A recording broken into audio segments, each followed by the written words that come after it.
What is up guys, Tim Murray here. Today I'm going to be throwing another quick tutorial your way where I'll be showing you what you can do if you don't own a bass but still want full sounding mixes. This trick should hopefully make your bassless mixes sound sweet as.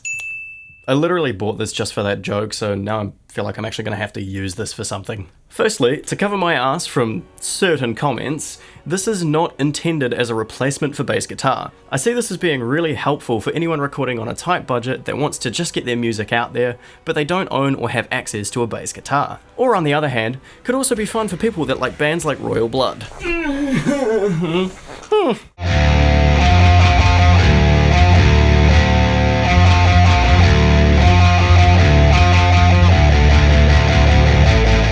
I showcased this technique in an earlier video of mine, which you can check out via the card up here. But let's get to it. The idea behind this technique is to split your guitar tone into different tracks, and then with a few key effects, the tracks get processed individually to fill up certain frequency ranges in your mix. As I use Ableton Live 10 Suite Edition as my main DAW, I will be demonstrating in an Ableton project, but this technique is the same across all DAWs. Firstly, we will set up two different tracks, one for distorted guitar and one for bass. Ignore the fact that I have two guitar tracks, this is just something that I did for a track that I was working on with this. Now you can record two different parts between the tracks by doing different takes, which will allow you to have the bass play different notes from the guitar. But in this case, and what I was doing in the video mentioned before, you can play them live in the same take. Simply select the input your guitar is plugged into and arm the track. Then, navigate to the bass track and select the guitar track as the input source, as you can see right here. Two things to note, make sure you set the monitoring to in on the bass track, otherwise you won't hear anything from it.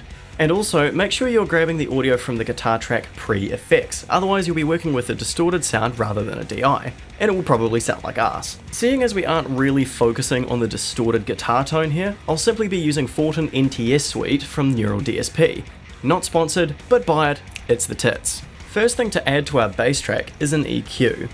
What I'm doing by adding this is slightly altering the sound of the DI signal to try and give us a bit of a different character from this track.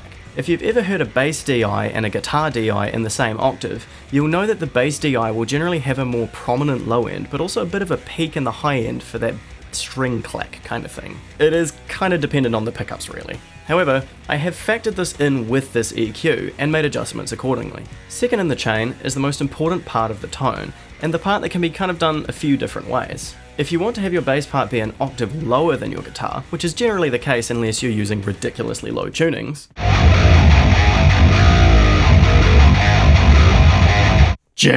then you need a pitch shifter to drop the track down an octave. If you don't care about playing through the tone live, most if not all DAWs will have a way to pitch shift audio files via their waveform editor. Ableton is no different and has multiple algorithms for pitch shifting which sound great. I suggest using Complex or Complex Pro for the warp mode, as it generally sounds the best and preserves most of the original timbre of the audio clip. But if you want to play this live, you will need some sort of audio effect, be it a stock effect in your DAW, a VST plugin, or a Max for Live device. I personally use a Max for Live device called Max Spectral Harm to drop the audio signal down an octave. I have noticed a bug with this device where if you save the project and then reopen it, any instance of the set to -12 semitones will reload at -11 semitones, causing unwanted dissonance in your track. So be wary of that. Just make sure that the transpose L and transpose R right here and here are set to -12 and you're an octave below. And so what you've created with these two devices is essentially a bass octave pedal,